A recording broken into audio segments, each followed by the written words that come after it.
All right, cue the music. Oh, wait, is it recording already?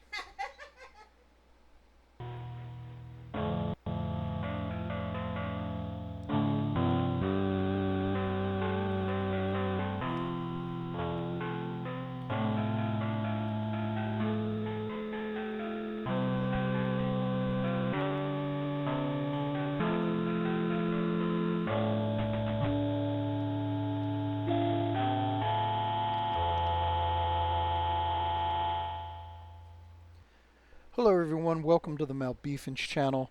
So, we wrapped up the Strategic Command American Civil War series, and the viewers voted on what series would be next. And as you can see, um, the winner is Strategic Command World War II War in the Pacific, or just Strategic Command Pacific for short.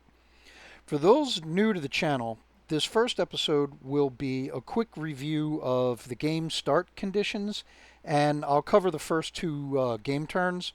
So, as a result, I expect this first video for this series replay will be a little bit longer than my usual 30-minute goal. Okay, so let's get into it. Strategic Command Pacific is the latest in the Strategic Command series. Came out about last year, but I've only had the game for about a week now. So, as you can imagine, I don't have a lot of hours in the game. This is going to be an interesting playthrough because, to be honest with you, I would like to play the Allied side simply to get my feet wet. Uh, you have I have played Strategic Command World at War, in which you can play the Axis side, including the Japanese, in that. But there are some differences between World at War and War in the Pacific. And the biggest difference is that in World at War, the Japanese, whoever plays the Japanese, whether it's the computer or a player, they actually have some time to build up their defensive position in the game prior to December 7th, 1941.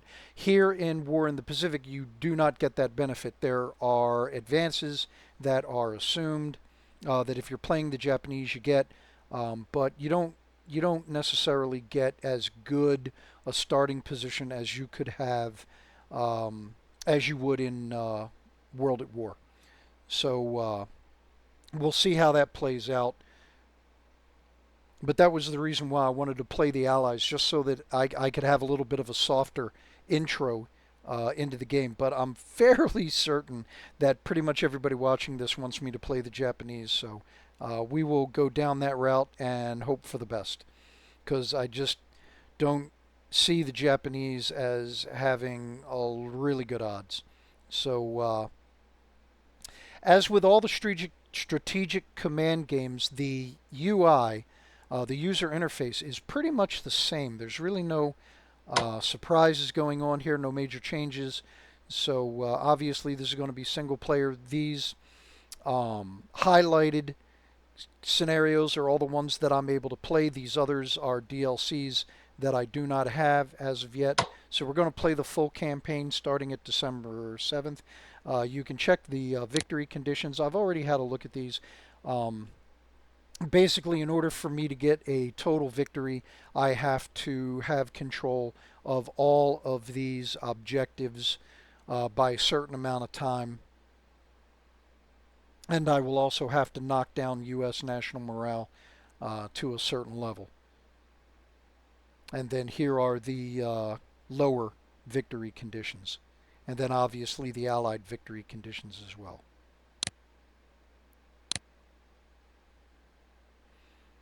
All right, so you only have the Japanese on the Axis side this time. Um, Now, I don't know if all of you are aware of this, but if you should play a side that has multiple nations, you can actually allow the computer to control some of them. Like what I've just selected now, if I were to play the Allies, the computer would still control the British Empire. Okay, But I'm going to go with the Japanese, and so the computer will be controlling all of the Allied players. And as usual, I'm just going to leave difficulty on intermediate. That way there are no advantages to either side.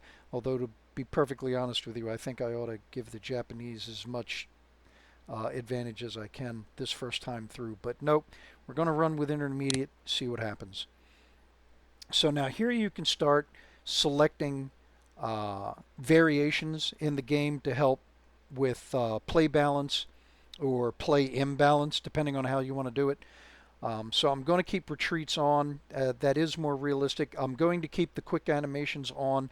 If I were to turn quick animations off, basically what would happen is obviously the animations would move slower, but one of the things that you get to see is the damage that you do to the unit that you're attacking. With quick animations, you don't normally see that. I'm going to stick with the 3D counters. They are easier for me to recognize on the map than it is with the NATO counters. So under advanced, I want to make sure soft build limits are off. That way both sides are limited to what they could have historically actually deployed onto the field. That is a little misleading, though. I don't think that the Americans and the Japanese will actually be able to deploy as many ships and planes as they really did actually deploy during the war. So, but I'm going to go ahead and leave that off anyway. And so that's going to take care of all of the advanced options. Everything else I'm going to remain the same. So let's just go ahead and start. And we'll see what happens. I'm expecting things to be pretty much how they were in Strategic Command, World at War. Just the focus is going to be completely in the Pacific.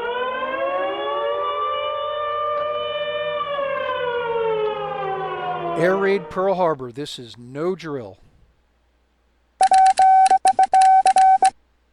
Okay, so as we enter into the new conflict to liberate our Asian allies from Western domination, we need to consider our strategy going forward. It is essential to inflict as strong a blow against the U.S. Navy. Its strength and potential to expand is our greatest threat. It is vital that we conquer as much territory as possible so that we can rely on the income from these resources to fund our war effort. We need to impede the flow of supplies to China via the Burma Road. Conquering Burma will strike a blow against both China and the Western imperialists. They are relying on me to run wild and win victory after victory. Okay, so our forthcoming alliance with Thailand. We are advised to declare war on Thailand so that our forces can advance towards Burma. However, there is no need to seize Bangkok, as our diplomatic efforts will bring Thailand into the war on our side anyway. Declaration of war on Thailand will not prevent this. And eventually the Thai Corps will be available. So would they be considered TIE fighters? Will join our drive to create the greater East Asian co-prosperity sphere. Okay, our amphibious transports in the Gulf of Siam are used to conquer Malaya and capture Singapore. Do not use them to capture Bangkok. Right, anything else? Yep. Okay, so in striking a blow to Western imperialism, we need to capture those places that are most used to them. This includes the Philippines, Borneo, Brunei, and Dutch East Indies. However, do not neglect hitting out in other directions towards India, Australia, New Zealand, and other small islands in the Pacific. The more we capture now, the greater our income and the harder the fight the enemy will face. Do not forget to consult the strategic guide. Open conflict with Mao's communists must be avoided, at least for some time, as we do not want to advance too close to their territory. Communists have a 60% chance of swinging 5 to 20% towards the Allies if any Axis units are within 2 hexes of these cities or within 3 hexes of Yan'an. Only advance when I'm ready to fight the Communist Chinese. Holy smokes, this stuff just keeps going. All right, intelligence reports that Stalin may attack Manchukuo. That's the Japanese name for Manchuria. Should our presence there appear weak, only Japanese units in set locations will deter Soviet mobilization. You folks can read the rest of that. Basically, what it means is I got to keep the Manchukuo unit within 8 hexes of Harbin, and then I got to keep Japanese units within these cities. Okay. Now, that's no different in Strategic Command. Let me zoom out here and go back over to Manchuria here for a second. This is no different than in Strategic Command World at War. The Japanese have got to keep a presence here in Manchuria in order to deter Soviet adventurism. So now these are some powerful units that I'm going to need elsewhere. So the strategy is going to be to replace them with garrisons as soon as possible so that I can relocate all of these units. Okay, which leads me into the next thing I want to cover, and that is my overall strategy. Now, as I've mentioned, I have not played Strategic Command Pacific before. Okay, this is my first time playing this game, but I have played Strategic Command World at War, where I have played the Axis, including the Japanese. So I think I have an idea of how this is going to unfold. So that gives me an idea of what I want to do strategy-wise. And so that's what I'm going to do. I'm going to take my strategy from World at War and I'm going to try to apply that here. So what that strategy is going to be is I will bring regiments, garrisons up here into Manchuria so I can release these units. I will use those units to help with the war in China. The war in China is going to basically focus on the south. What the plan is to go ahead and basically push Chinese forces, or yeah, push Japanese forces to Kunming, so that I can go ahead and cut off the Burma Road from both the Chinese side and the Southeast Asian side, trying to stay away from Chongqing as much as possible, because approaching there will help activate the Communist Chinese. I want to delay their entry into the war as long as possible.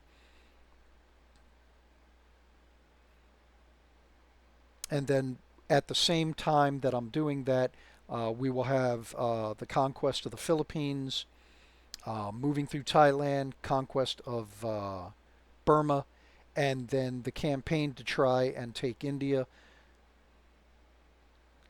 Whether or not that's going to be successful, I'm not sure. In World at War, I normally have help from the Germans and the Italians in fighting the British, which affects their ability to defend India. I'm not sure how that's going to work in this game. I'll just have to, play it by ear and see what happens, and see if the Japanese are actually able to make any real inroads into India. But I mean, I've got to, because in order to get full victory, I've got to take Delhi. So the effort's going to have to be made. Getting North Borneo and Brunei is going to be relatively easy. The question is going to be, how long is it going to take me to get Batavia in order to take the Dutch East Indies? That is a huge amount of resources.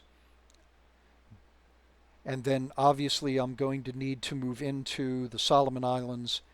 That is going to be a minute, because I'm going to need to focus over here in Southeast Asia first.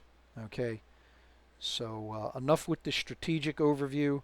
Let's go ahead and start the attack on Pearl Harbor. Now, carriers in this game, You can set up their air, um, how the air wing is divided on the carrier. Are you full combat air patrol protecting the entire carrier group, full bombers, or are you a mix of the two? For the Pearl Harbor raid, I'm just going to have everybody on full bomb. I don't need any carrier, or I don't need any combat air patrol at this point in the game. Now, right now, spotting, I've only seen the one battleship, but as the attack is made, that my spotting will update.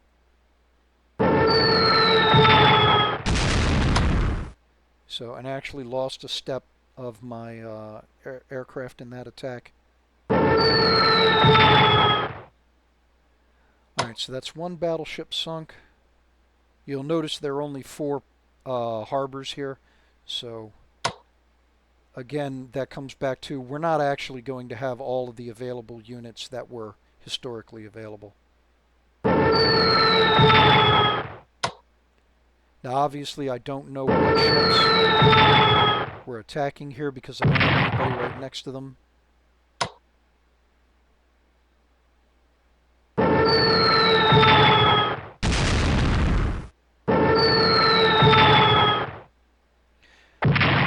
Alright, so that's all of my attacks with the carriers. And what I'm going to do is I'm going to clear datum, get them away from their launch points. I can't go too far.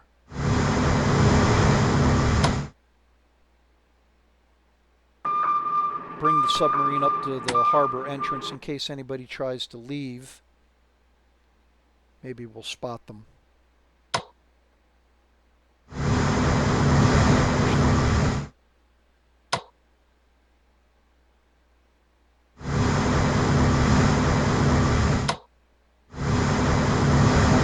Ships into position to try to cover for the carriers.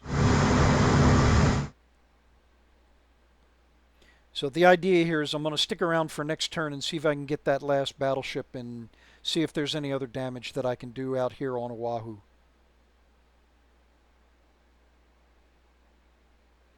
Alright, so I have these landing troops here. They are ostensibly, I guess, to go ahead and take Wake Island. It is a national morale objective. So just like all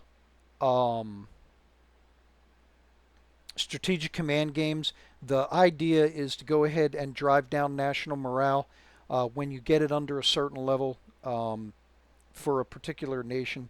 They will surrender or withdraw from the war. All right, now I already have. Yep. Is that's Majuro? Okay.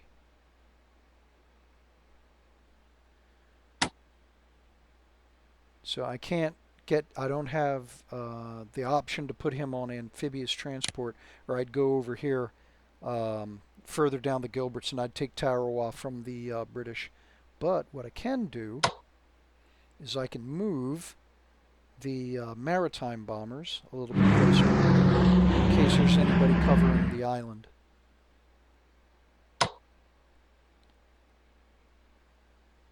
And I will bring the light cruiser closer as well. Maybe they can do some shore bombardment if there's something here.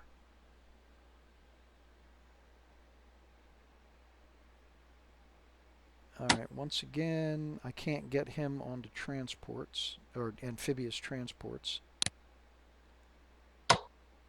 And he's too far away to scout anything out.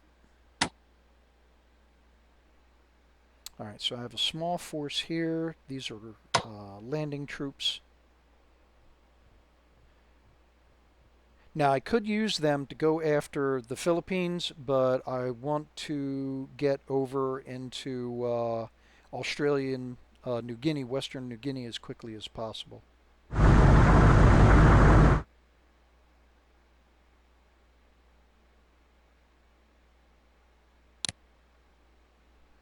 And so the carrier Arroyo or Ryujo, either pronunciation is correct.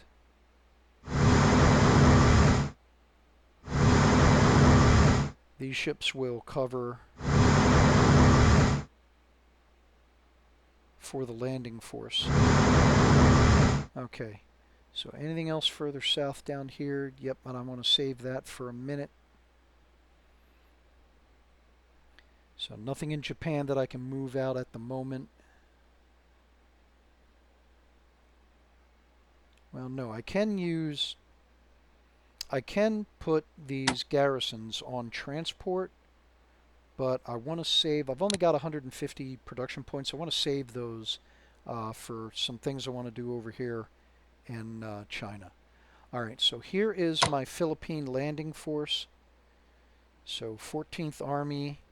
Now the question becomes, do I want to try and do I want to go around a parry and go right after Baguio and try and cut a parry off from Manila by taking Baguio? I'm not sure where the defenders are right now, so I'm not sure what kind of resistance I'm going to get. But I do need a port to supply my troops, so it would probably be a good idea to go ahead and take a parry. So let's go ahead and see if I can't scout it out.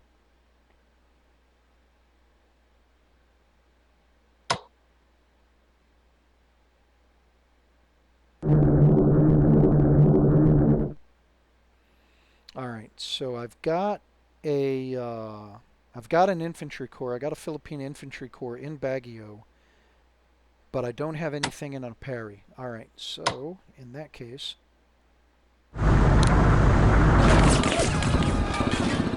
have 16th Army occupy the port, and they can still advance.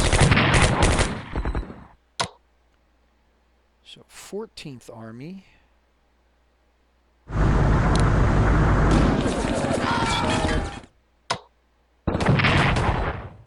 They only did 1 point of damage.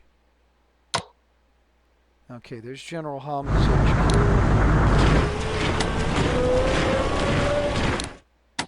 Okay, those of you that have been following the channel, you know this trick. For those of you that are new, your headquarters, you can manually set what units that headquarters supports. You can have it on auto, or you can have, where I like to set it, is auto assist. Okay, and basically what will happen is the computer will go ahead and it'll automatically support 5 units that are closest to it, and then if it has any ability left over, like you see his rating is 6. So that one remaining point, if there's another unit nearby that's not attached, they'll go ahead and they'll try and provide command support for that unit. All right, so unfortunately I can't get him any closer. So let's go ahead and do this. And he can help, he'll move into this hex next turn and he'll help with taking Baguio. All right, so there's our initial invasion of the Philippines. Now those are fighters. Okay, those are tactical bombers. Let's go ahead and have them attack Hong Kong. All right. One shot. Set him to auto assist. He can move into the city and occupy it, so you don't have to fight for it.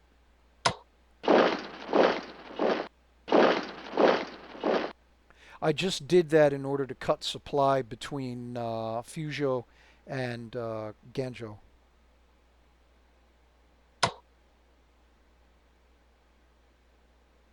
Now this is, do I want to move that corps up here to block? Because that garrison is not going to hold against that infantry corps.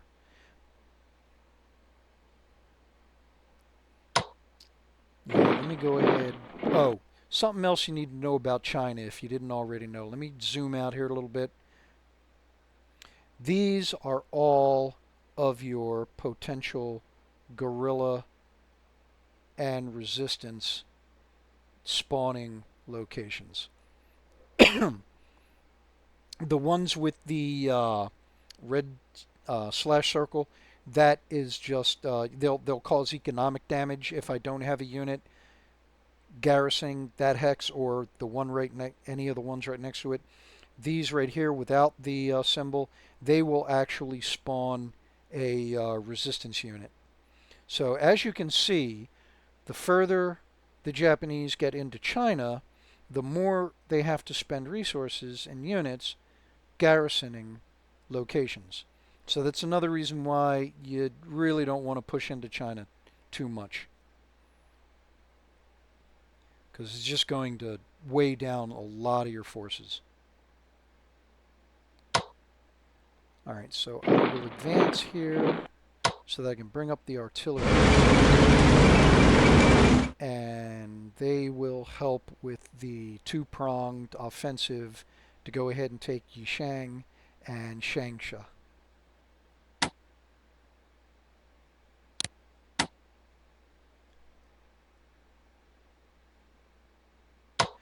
Okay, you're going to see me do that a lot.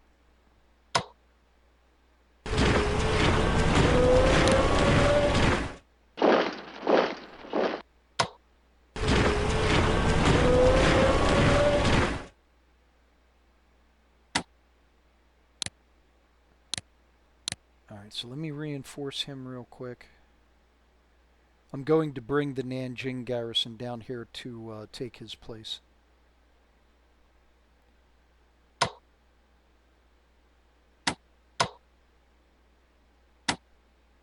Alright, I got an idea here.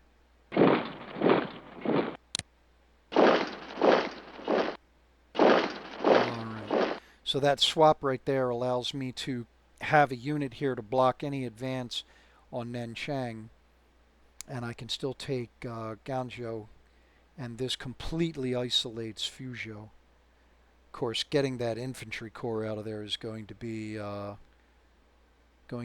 issue.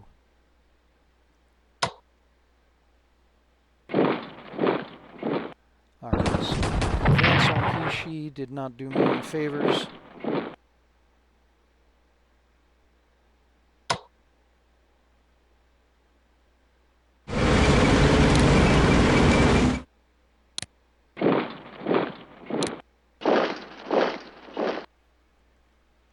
Alright, well I got these guys in port. Let me go ahead and upgrade them.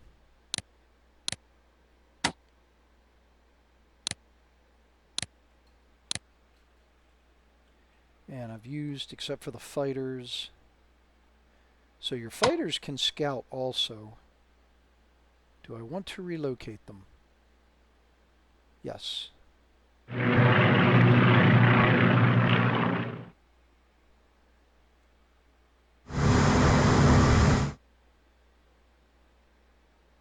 Alright, now anything else I want to do in China here?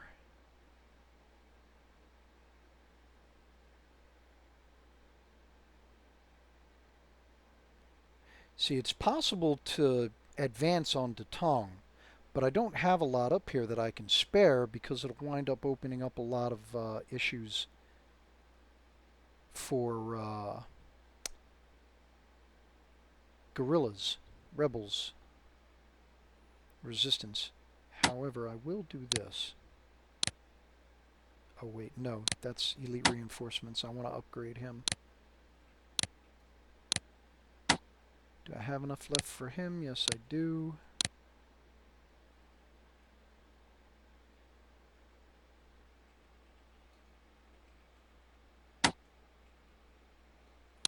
Alright, hold off on those guys for a moment. I'll go back to Manchuria in a minute. Let's go ahead and move down here to Southeast Asia and the South China Sea. Alright, so this is early December. I know I've got the Prince of Wales and the Repulsor out here somewhere. So let me use my fighters to scout. Can I reach? No, I can't reach. Alright, but I can get this far.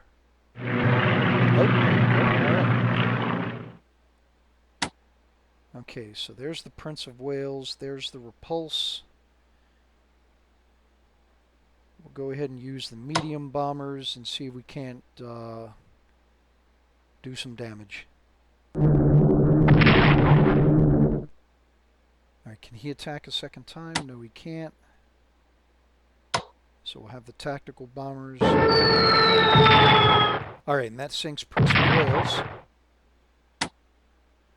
So I can use the battleship and my armored cruisers, or excuse me, they're heavy cruisers now. It's World War II. They're called heavy cruisers now, not armored cruisers.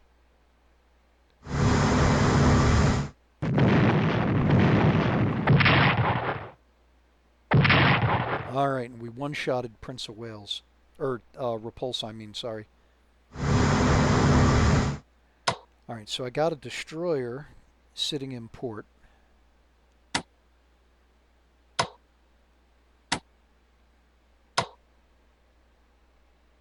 Do we have anything?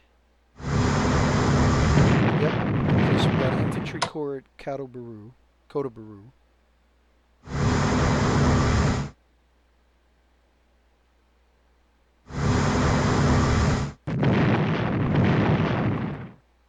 And a squadron of aircraft.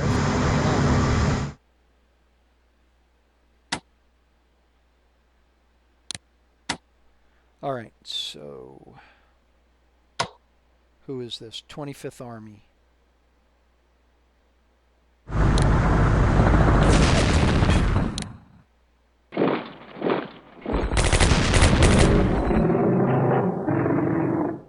Alright, so we weren't able to wipe out the squadron, but we were able to move them out of the city. Okay, so now I have the port facilities to help with the peninsula campaign.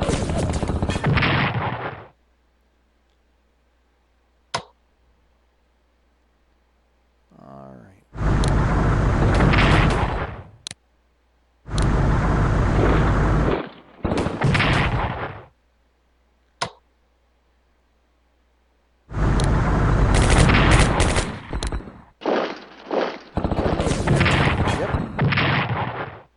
But they can't. That's alright. I got one more unit. Who's this? Okay, so this is Yamashita's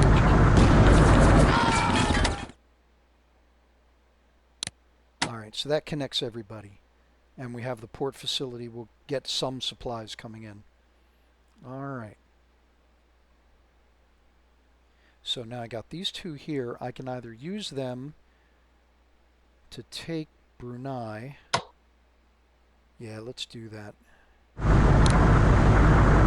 Okay, so there's nobody there.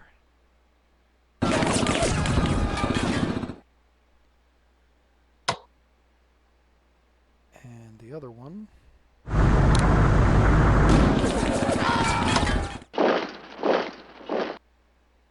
Alright, so that's going to cause Sarawak and Brunei to go ahead and surrender. And then these two guys will be in position where I can go ahead and advance on the rest of Borneo. Balikpapan is an important base.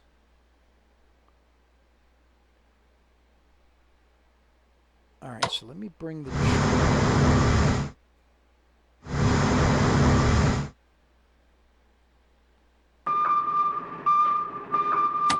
So that way the destroyer wants to try and take on my battleship, which would be amazing, but you never know with the computer. The submarine may deter that. Alright, anything else we want to do here? So I'm supposed to declare war on Thailand, so that way I can start advancing towards Burma. So let's go ahead and do that.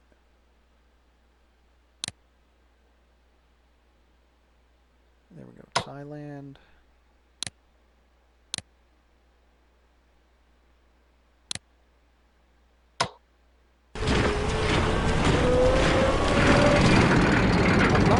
That was a smart move. I probably could have just waited.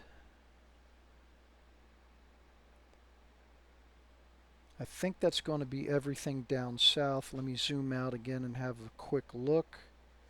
So yeah, so we did everything along China. Okay, so that's going to wind up taking us back to Manchuria.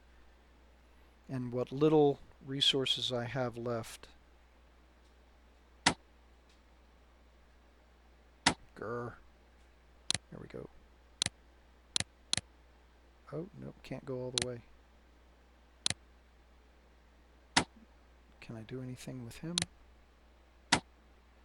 Nope. Oh, I've only got 8 points left, so there's nothing more I can do.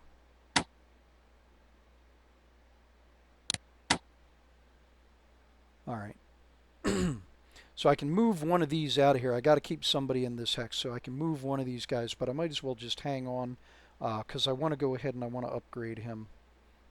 And I know I'll be able to fully upgrade him at this location. If I go ahead and I move him someplace, I probably don't even have enough to operate him anyway. Nope. Yeah, so there's no sense in walking him.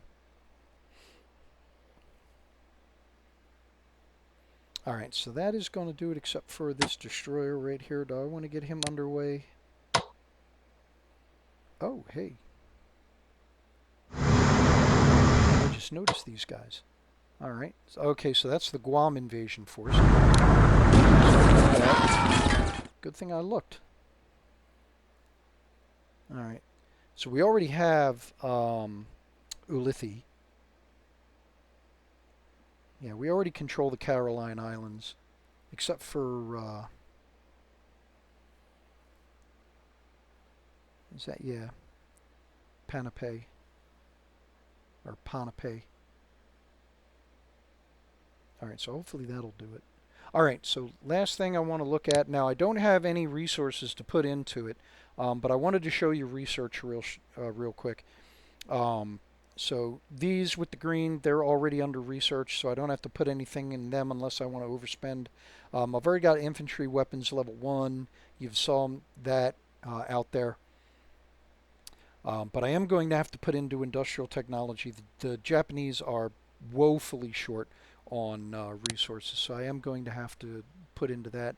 The 150 points that I had, I could have put that into research, but I felt it was money better spent on helping get some of these units fully mobilized.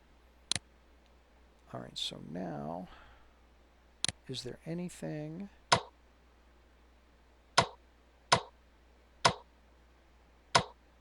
Yeah, there's nothing that I can convoy for the Japanese. Alright, so that is going to take care of turn 1. Let's go ahead and go with turn 2 and see what happens. Hopefully it'll be a lot quicker, because it looks like this episode is going to wind up running an hour. Chinese people welcome U.S. entry into the war. Chinese morale suffers due to the loss of Hong Kong. British morale is reduced due to the fall of Hong Kong. U.S. morale suffers loss of Guam. U.S. morale suffers to the loss of Wake. Japan celebrates capture of Guam and Wake. Brunei surrenders. That gets us 23 production points. Hong Kong surrenders. Gets us 20. Sarawak surrenders and gets us 64 production points.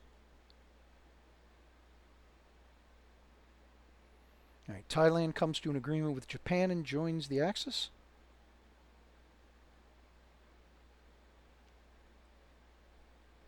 There is the infamous River Kwai.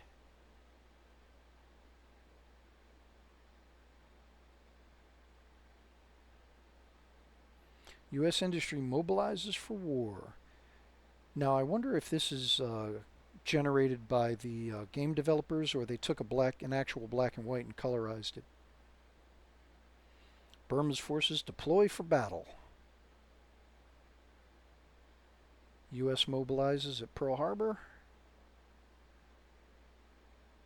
Thailand deploys the Phayap Army Corps. My TIE fighters. Panic in the Philippines as Japan advances on Manila. Not sure what effect that has. Might reduce production points somewhere. USSR sends aid to Communist China. Allied raiders disrupt Brunei convoy. That'll be this submarine right here. There is our ledger for next turn. Pretty weak.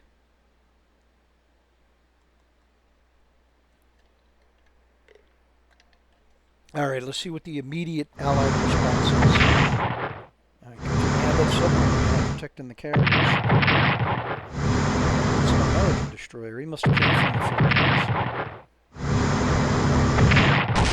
Oh yeah, there's a few American ships nearby. Good thing we covered for the carriers.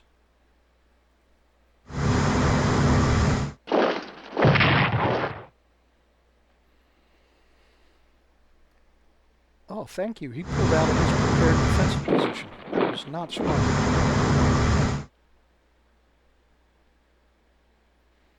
The U.S. sends General Stilwell to China. Vinegar Joe takes command of Chinese units.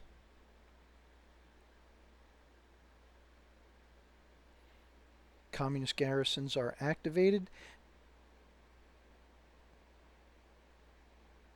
Pacific convoys are sending supply to China via the Burma Road. And that is going to be it for the Allies, that first turn. Not unsurprising.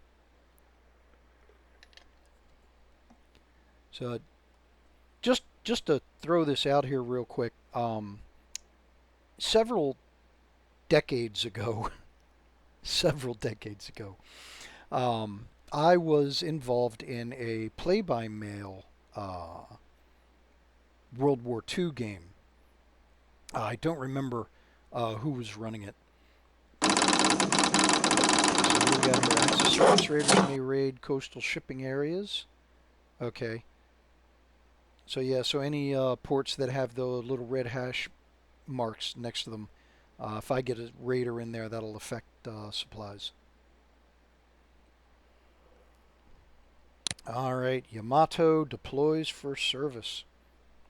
Okay, so getting back to what I was saying earlier, I was playing this play-by-mail, very big game for World at War.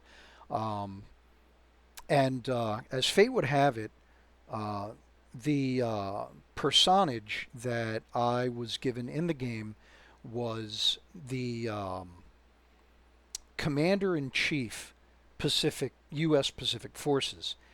And the player over me, who was playing President of the United States, was the chief attaché to General Stilwell. He was the actual attaché and liaison between General Stilwell and the nationalist Chinese government. And I was like, wow. So we start corresponding with one another. And so I, from this man, I learned a lot about what was going on between General Stilwell, his people, General Claire Chennault, and the rest of the American volunteers in China. And oh, good heavens, you want to talk about some drama. So, but anyways, just wanted to throw that out there. All right, so we got 455. As much as I would like to use this to help finish mobilizing, I've got to get some spending done on research and development. So we will double spend on industrial technology. I've already got level 2 long-range aircraft, so we're pretty good there.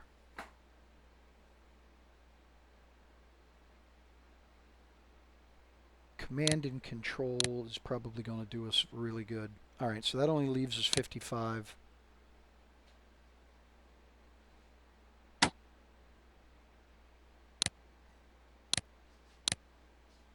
Get him upgraded. Take my last few points. Finish upgrading these fighters. What do I got left? Just 18 points. All right. Probably won't be able to do much with them, but okay. So the Philippine Corps in Baguio fell back, which was a smart move. It limited the number of hex sides that I have to attack them, but in the end, it doesn't help them because they wound up getting eliminated anyway.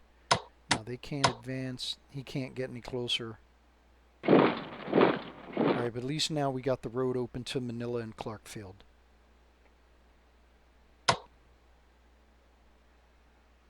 Alright, I am going to start...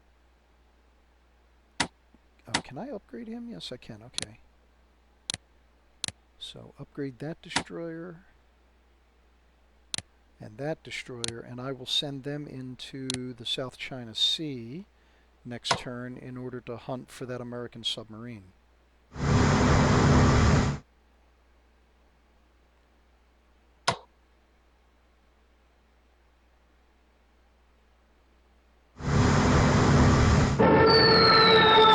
out Lay.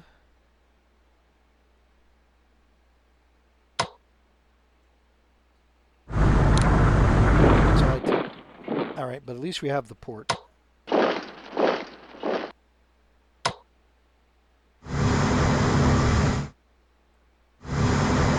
still covering for the carrier.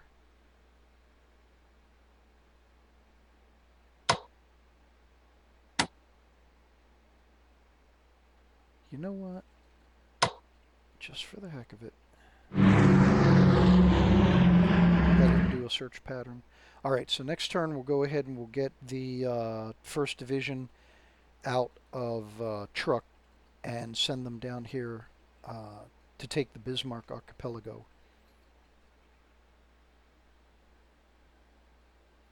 And my Guam force can come down and help as well. Alright, so let's try and get some organization going on here.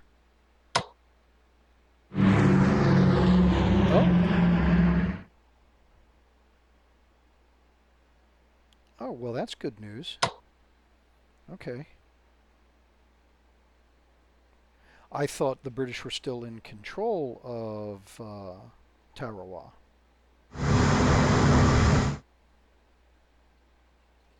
No, why would they be? Yeah, the Japanese picked that up after World War I. Okay. Sorry, momentary lapse there. But now this is in a row. That should still be in Allied hands. We'll have the Yabari check it out. Alright, so back over here to Pearl Harbor. Now I have a feeling that we have got defensive squadrons out of Pearl now, so I'm going to switch them over to a mix. Let's have the submarine go after somebody first.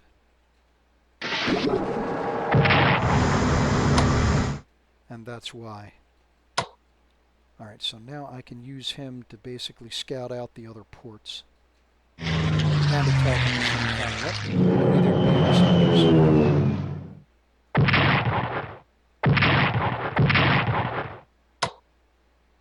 Let's hit him again.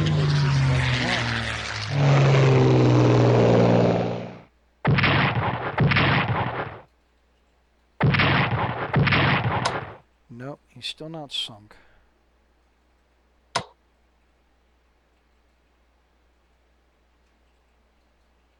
Let me go after the fighters themselves. I found the anti-aircraft. Looks like that battleship got out of there. Alright, well in that case. So the battleship escaped. I was hoping to finish him off.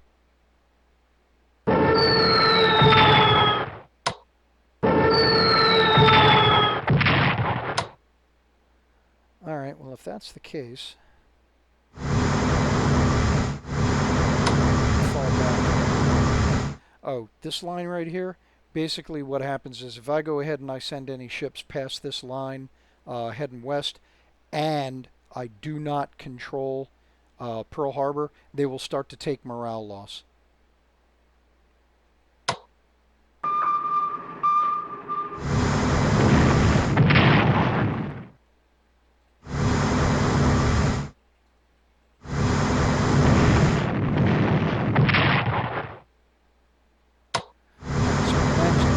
Heavy cruiser. Destroyer tally. I'm going to continue to, well, the submarine's down to 4 supplies, so unfortunately I cannot leave him there. I got to get him back for supply. Okay, so that takes care of the Central Pacific. And over here around the Solomons. All right. So he has moved.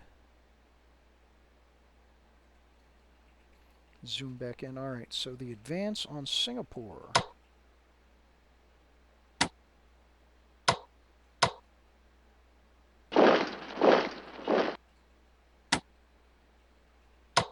Trying to decide, do I want to go after Kuala Lumpur or do I just want to go straight down to Singapore?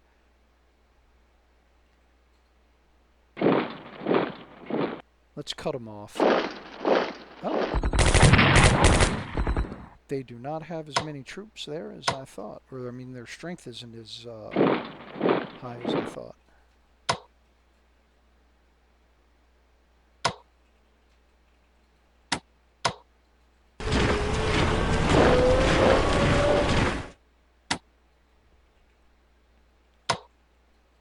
Alright, so the Marblehead is sunk. No damage to our submarine. Awesome.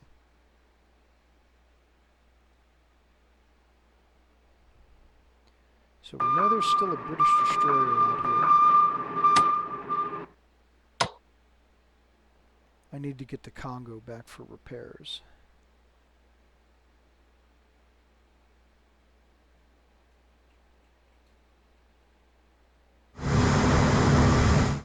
Holy smoke. Oh. Alright, found that American destroyer. Is that submarine still?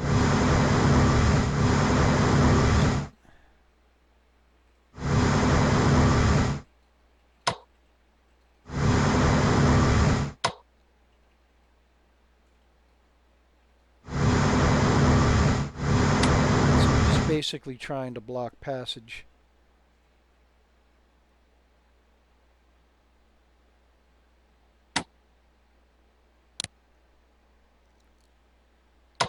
Let's go ahead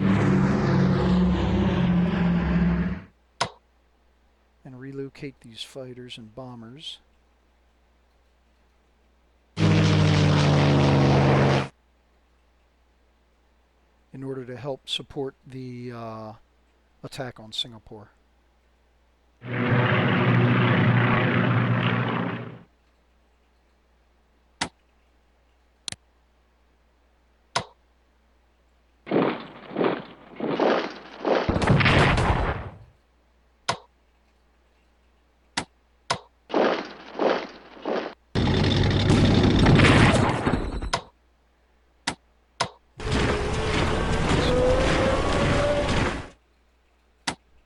What is that port's capacity?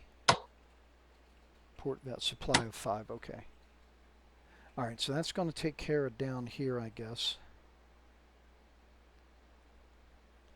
So let's head on to China, see what we can do.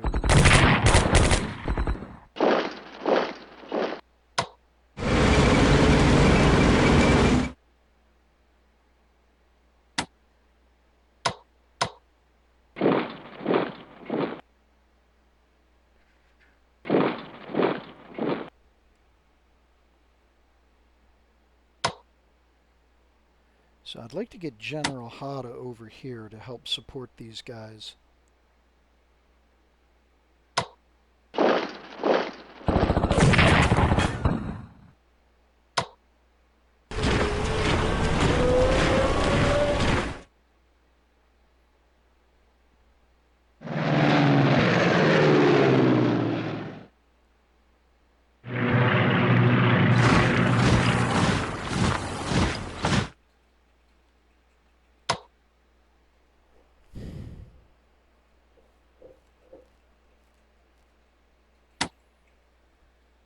Alright, so I'm going to leave these two.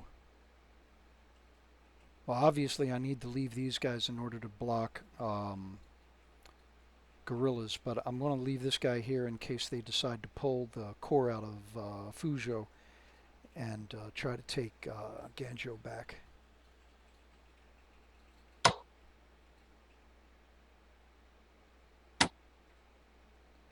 Alright, so he can actually occupy that spot. And I can bring him this way.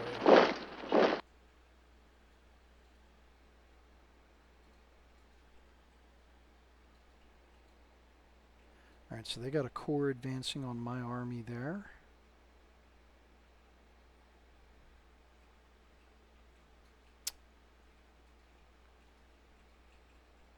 I can get him out of there. That would probably be a good idea. It's going to increase the chances that there are guerrilla forces operating, causing economic damage up in Manchuria, but it's a risk I got to take. So now he has got to get back to Harbin. Alright, so 1, 2, 3, 4, 5, 6. Alright, I can leave him there. He's within 8 hexes of Harbin. Alright, anything else going on in China? Doesn't look like it, because I don't have any more resources to spend. Already did the Philippines. Don't have any resources to move anybody else. Alright, so that is going to do it for this turn. That's going to do it for this episode. It ran pretty long because I had to do the intro. Alright, so if you made it this far though, please go ahead and leave a like and subscribe if you haven't already. We're at 71 subscribers. I want to try and hit 75. So if you haven't subscribed yet, please do so. And as always, if you know somebody that will like this kind of content, go ahead and share with them. It helps grow the channel. Thanks again, and we'll see you on the next one.